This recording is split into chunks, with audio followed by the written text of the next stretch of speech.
ゆっくりマリサだぜ。ゆっくりじじいじゃ。時速300キロで爆走する馬が見たい。そんな化け物馬いる。これじゃ。出すの早いな。デートナ USA、だと？これは車のゲームで馬のゲームじゃないぞ。ボケたかじじい。このデートナ USA はある条件を満たすと馬が出てくるのじゃ。なんだと？デートナ USA ならぬデートナ UMA、すなわち馬というわけじゃな。さすがセガだな。そんなネタをぶっ込んできたのか。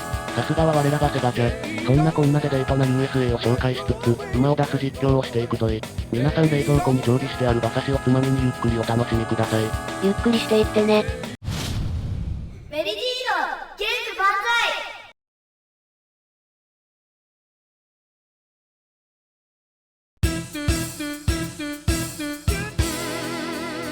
歳。なんかいつもとノリが違う始まり方じゃない。ああ、最初だけな。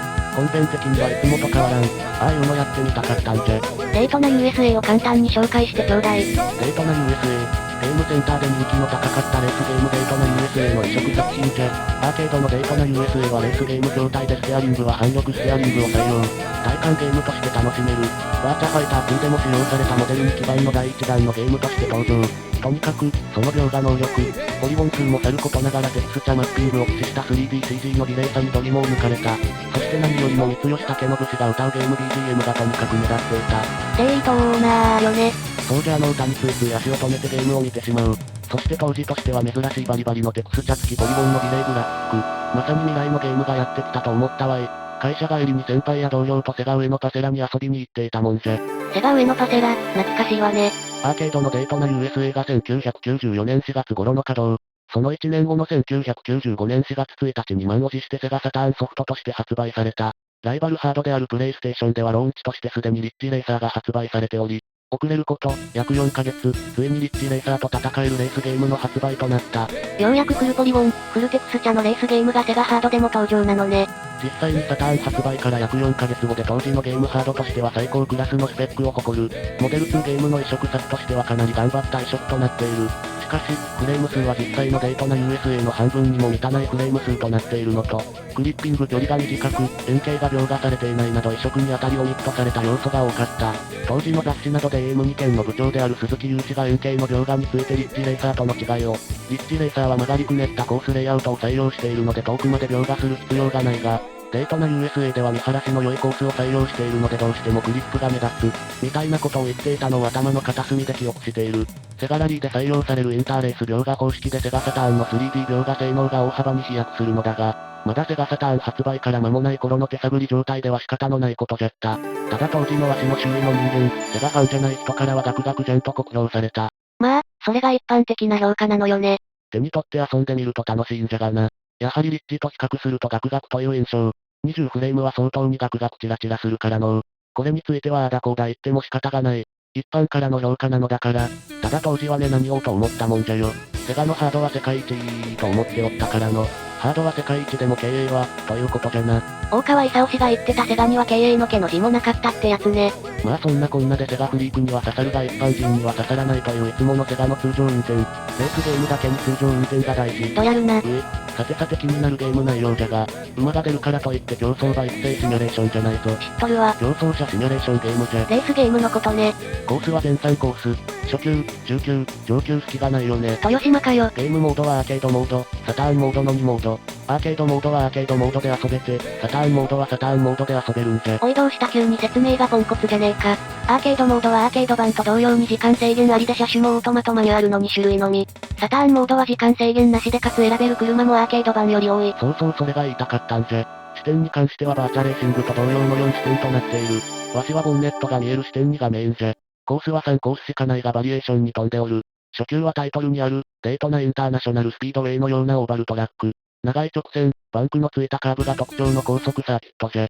中級は起伏に富んだコース、上級は橋を渡る一周が長距離のコースとなっている。どのコースも長い直線があり見晴らしの良い爽快なドライビングが楽しめながら、本ゲームの特徴であるコーナリングでのドリフトも楽しめるコースレイアウトじゃ。このどのコースにもある長い直線ってのが円形ポリゴンのクリップを目立たせちゃっているのよね。デートナ USA の特徴でもある見晴らしの良いコースが逆にセガサターンで悪目立ちしてしまった。それでもレース中は遠くを見ている暇はないので十分なんじゃがな。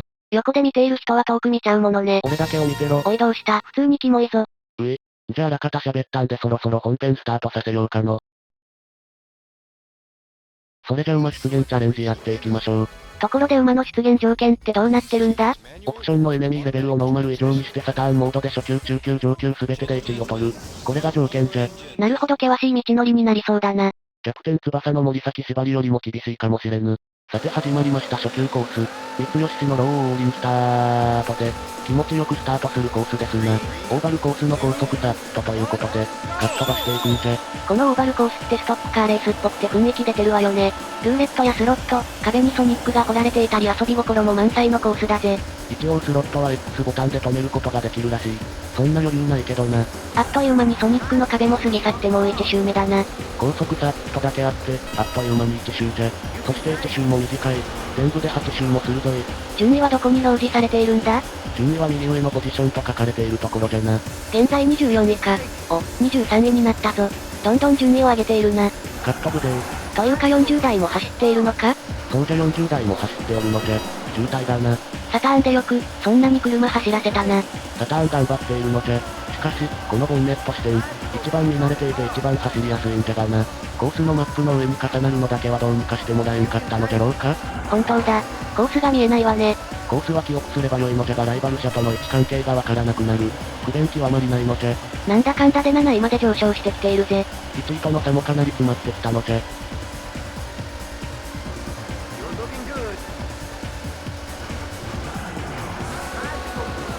4位まで来たのじゃ。この周回で1位を捉えるのじゃ。エネのせいなのか敵の位置がちょっと飛ぶのは愛嬌じゃな。1位になったわね。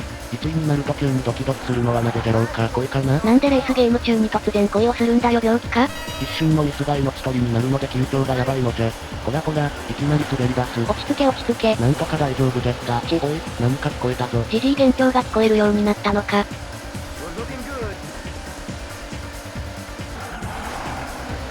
とりあえず壁に車の横側をこすりつけるように振って走るのは速度減が少なくて有効じゃ。なんかリアルでそういう走り方して5台ごぼう抜きしたケースあったわよね。リアルミニ四駆走法だな。ゲームでやれたからやれると思ったみたいなやつだけどリアルでやるのかと度肝を抜かれたな。コースレコードを取るくらいに速かったみたいね。正気の沙汰とは思えんな。ファイナルラップに突入したな。初級でもドキドキが止まらんのじゃ。いや、G さんファーストテイクっぽく見せてるけど裏で恐ろしいほど周回しているからな。いや、言わないで。水鳥は水面下で足をバタバタしているのを見せないものよ。最後のコーナーも無事曲がりきれたな。無事じゃないだろ。おっしゃーゴールじゃー。おお、初級1位取れたな。初級だけでも大変なのじゃ。あ、ちなみにコントローラーは普通のパッド操作じゃ。アナログでやろうと思ったが操作感がいまいちじゃった。というわけで1位でも楽しむぞい。こうして見ると敵車が圧巻のようね。バカみたいにうじゃうじゃおるのじゃ。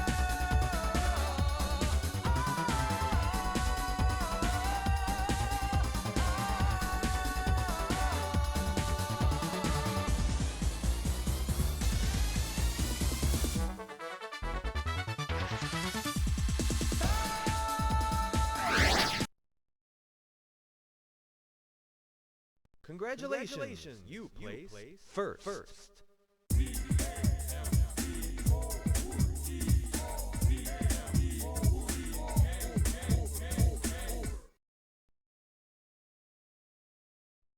そして中級じゃ。もちろん、ここに来るまでに何周もしておるぞい。頑張ったな。もっと褒めて。中級は起伏が激しくコーナーのバリエーションも豊富な楽しいコースだぜ。あ、褒めてくれない。えらいえらい。投げやりだな。うるせえな。初級は左カーブしかなかったが、中級からは右カーブも出てくる。あ、そうか左回りのオーバルコースだから左カーブしかなかったのか。ドリフト走行も駆使して走らないと1位を取るのは難しいぞい。わしくらいの腕がないと難しいな。いきなりうぬぼれたな。褒めるな。褒めてねえよ。始まったな。レース開始じゃ。例によってボンネット視点。ほとんどコースが見れてないな。わしの中でデイトナといえば中級コースじゃ。1周の長さも適度だしコーナーバリエーションも豊富だし、服もあってトンネルもあって楽しいコースじゃ。ジジイの頭じゃ上級は長すぎて覚えられないもんな。そうそう長すぎて覚えておい。おいおいちゃんはいや置いてるけど、話を戻すとスピード感もあって高速コーナーからドリフトをかましながら回っていくコーナー、楽しいのじゃ。デイトナはコーナー進入後にギアを1速に入れてリアを滑らせてドリフトさせる感じじゃな。リアが滑ったらギアを3速や4速に戻す。こんな感じじゃな。オートマでの滑らせ方は忘れた。オートマでのドリフトのコツを知っている方はコメント欄でお願いするぜ。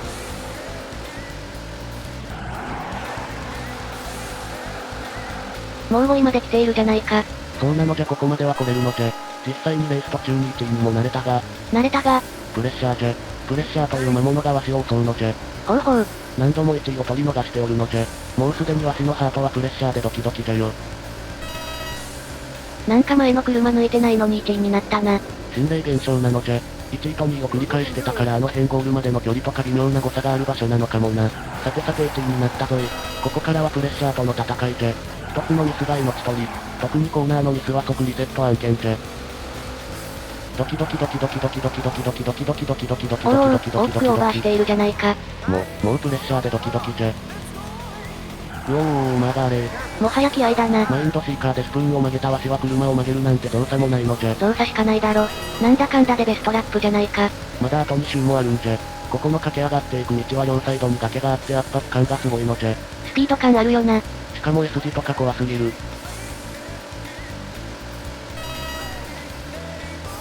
ちょっとこするくらいはいいのじゃ。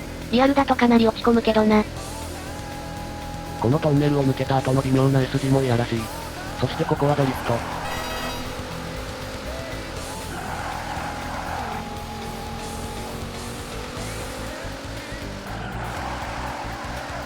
お、今度は路面キープできたな。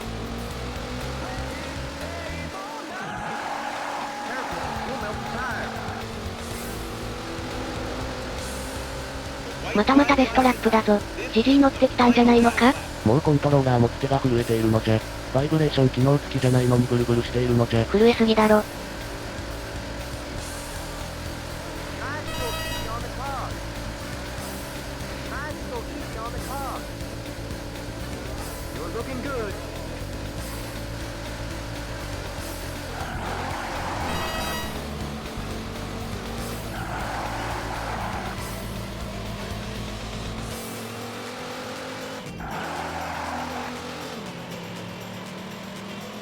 このコーナーを曲がれば。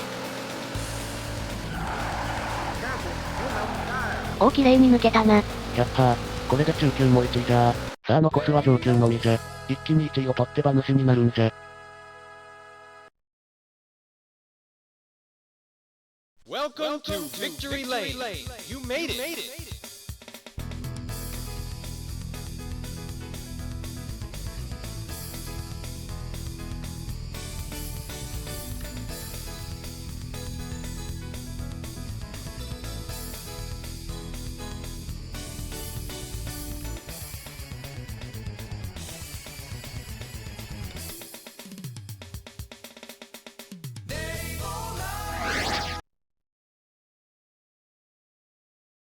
Congratulations, you place first.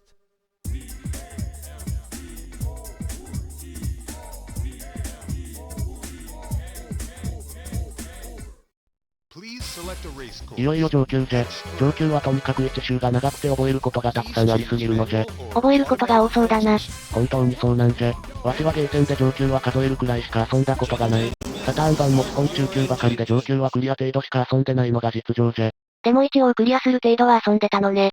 ほとんど記憶に残ってないがな。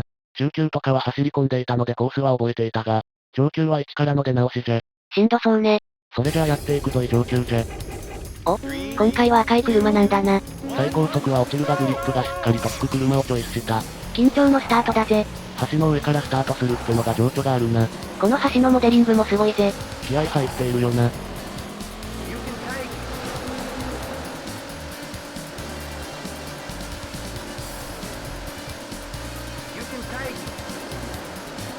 ごぼう抜きしているな。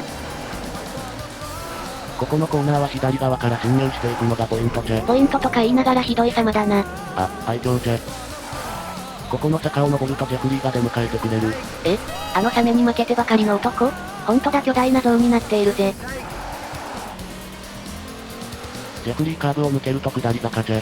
この先のカーブはフルスロットルで抜けていける。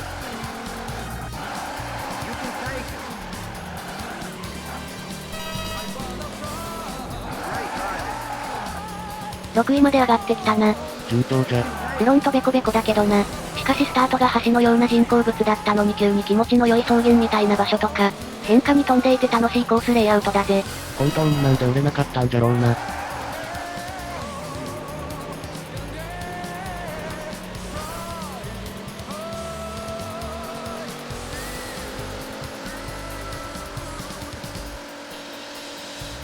1位になったぜ。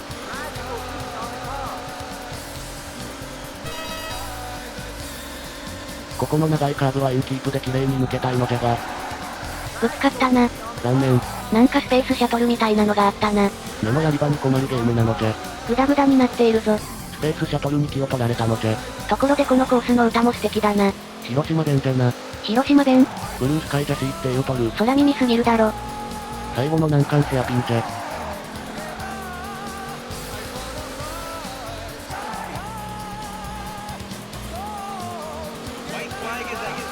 やっぱり1周が長いわね。ややボリュームを上げるので音楽をお楽しみください。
1位取れたな。でもかなりグダグダだった気がするが。すまん、これ、エネミーレベルが一番低い。なんだと？ジジイどういうことだ？ああ、すみません。上級は何度やっても1位が取れず心が折れました。馬はどうすんじゃ馬は馬取る企画じゃろうがい。みんな馬刺し食って待っとんねん。いや、馬刺しは多分食べてないかと。なんだと？自分で馬刺しでも食べてゆっくりしていくのじゃとか言っときながら。いやマリサさん実はですね、馬を取る方法が他にありまして。お？そうなの？どんな方法じゃ言うてみー。あのタイトル画面で左上、A、B、X、Z を押しながらスタートを押すといきなり馬が取れるのじゃ。なんと、早速やってみようぜ。Please select a race beginner.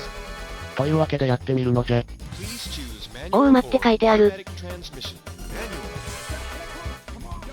Manual. ワクワクだぜ。 Start your engine. お馬だ馬だ。馬がサーキットを滑走しておるぞい。それじゃあ馬が走っているのを見ながらジジイの感想戦と行こうか。そうじゃな。久々にデートナ USA を引っ張り出して遊んでみた。やはりデートナ特有の面白さというのがあるなぁとしみじみ感じたな。スピード感や豪快さといったデートナ USA の色は完全に移植できていたと思う。このフレーム数の少なさもよく言えば豪快さのスパイスにはなっている気はする。しかしリッチの4ヶ月後のリリースとなってしまったのは実に痛い。バーチャファイターは非常に良い移植。サターンの実力を見せつけた。一方ライバルのプレステはリッチを出して、これまた世間の度肝を抜いてみせた。そして4ヶ月という期間。そりゃ妄想膨らみますな。このデートナ USA。サターンを持っている友達の家で見せてもらったという人も多かったと思う。正直どんな感想じゃったんだろうな。すげえだったのか、ガクガクじゃんだったのか。わしの周りは残念なことに後者であった。いや、ローンチにバーチャファイターとデートナ USA の両方が出ていたら、絶地にたらればは現金じゃが、そう思わざるを得ない。そうじゃな、確かに見た目があれだけどやればやるほど面白い。珍味的なゲームじゃな。一般向けしない素晴らしいゲームっちゃゲームじゃった。というわけでアンケートの結果いってみよう。皆さんデートナ USA の回答ありがとうございました。アンケートの結果は次のようになりました。神ゲー率多めじゃな。でも、これまでの良作と言われるゲームの中ではどちらかといえばクソゲーが多い気が。確かに 9% は多いな。このあたりがセガ好きな人の微妙な思いが見え隠れしてる、とわしは思っておる。なんとなく、この 9% には勝手に共感してしまったわい。それでは神ゲー指数の発表よろしく頼むじゃ。それではアンケートの結果を数値化した神ゲー指数を発表するわね。こんな感じで係数を得票比率にかけて合計値を出します。このゲームの神ゲー指数は46.0 となりました。おお、悪くない。むしろ良作判定じゃ。これは失礼じゃが予想外じゃった。20点台くらいかなと勝手に予想していたのじゃが、想像を超えてきたな。40後半は良い点だぜ。この点数の高さにもセガ愛を感じて勝手に共感しているわい。それじゃあアンケートに寄せられたコメントを発表していくぞい。皆さんコメントありがとうございました。ちぐさアンダーソンさんのコメントです。サターン初期に移植できたのは奇跡だと思います。デートナの醍醐味でもある、十数台のライバルカーとのレース展開。故に、場合によっては、画面上に数台のライバルカーを表示しなければならない。それをクリアし、かつ、特徴的でミッドに飛んだ背景。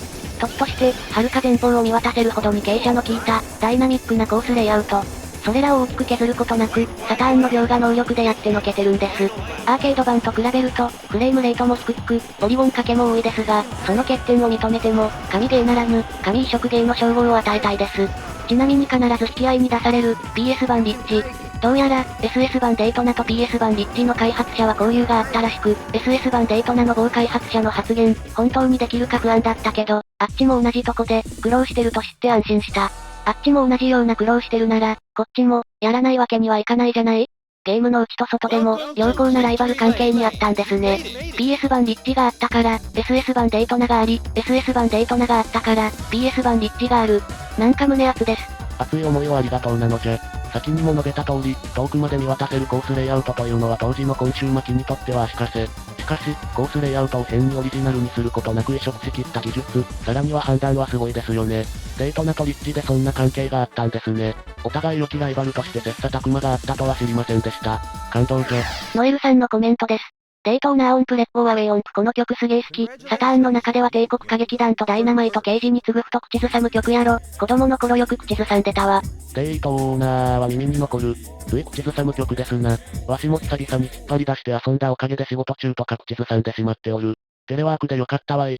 金ギツネさんからのコメントです。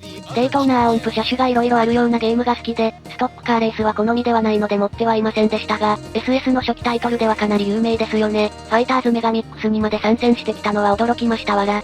持ってなかったんですね。サターン版のデートナ USA は車種が増えています。実は、そういえばファイターズメガミックスに出てましたね懐かしい。糸16時ごと1フート8イフさんのコメントです。ハード性能で画面が荒く背景が近くに車で映らないリッチレーサーと比べるとかなり劣る操作感は良かったからハードの設計段階の問題。操作感はいいんですよね。手に取ってもらえれば、と思うのはわしだけではないはず。円形に関しては描画ポリゴン数の問題ですね。フレーム数を犠牲にしても当時の技術ではあそこが限界だったんでしょう。2つの CPU の性能を完全に引き出しきれてなかった時代ですかね。かなめさんのコメントです。ほう、サターン版のデートナ USA ですか。個人的見解なんですが、アーケード版は面白かったですね。デートナに限らずなのですが、やっぱり、レースゲームはアーケードでやるからこその良さがありますね。サターン版もレーシングコントローラーを使うなら、楽しさが団地になりますねでも、プレイした感想を言うと、どちらでもないに一票ですね。アーケードは大型筐体で独特の雰囲気の中で遊べますからね。今回、レーシングコントローラーじゃないんですよ。サターン実機が壊れていて、中古のサターンを発注したので届いたらレーシングコントローラー引っ張り出してみようか迷っています。高弘長友さんのコメントです。初めてプレイした時にうっかりローギアに入れててスタートカウントダウンが0になってガクンと失速してびっくりした。初級コースですか？ローリングスタートと同時にローギア、焦りますね。ジスクニさんのコメントです。デートナ USA は神ゲーだけど、サターン版は微妙。特に PS のリッチレーサー見た後だったし。そうなんですよね。PS リッチの衝撃から4ヶ月後ですからね。セガはとてつもない機械損失をしたのかもしれないです。後発のハンデがあるにもかかわらず、見劣り感があったのは厳しい評価になってしまいますよね。というわけでコメントは以上です。他のコメントの返信になっているコメントは割愛しております。ごめんなさい。この動画にも皆さんのコメントをお待ちしております。というわけで今回はここまでです。皆さんと昔遊んだゲームの感想や感動を共有していくことを楽しみにしておるので、よかったら他の動画を見てくれると嬉しいのじゃ。そして新しい動画をアップした時はまた見に来てくれると嬉しいぞい。共感してくれたら高評価をしてくれると G さんの励みになるんだぜ。そして新しい動画を見逃さないためにも、また見に来たいと思った方はチャンネル登録よろしくお願いします。それでは最後まで見てくれて、ありがとない。無念。何が？上級を難易度ノーマルで1位が取れなくて無念じゃ。まあ、ジジイにうまさは期待していないから。難しかった。サターン実機届いたらレーシングコントローラー引っ張り出そう。壊れてたら泣くなぁ。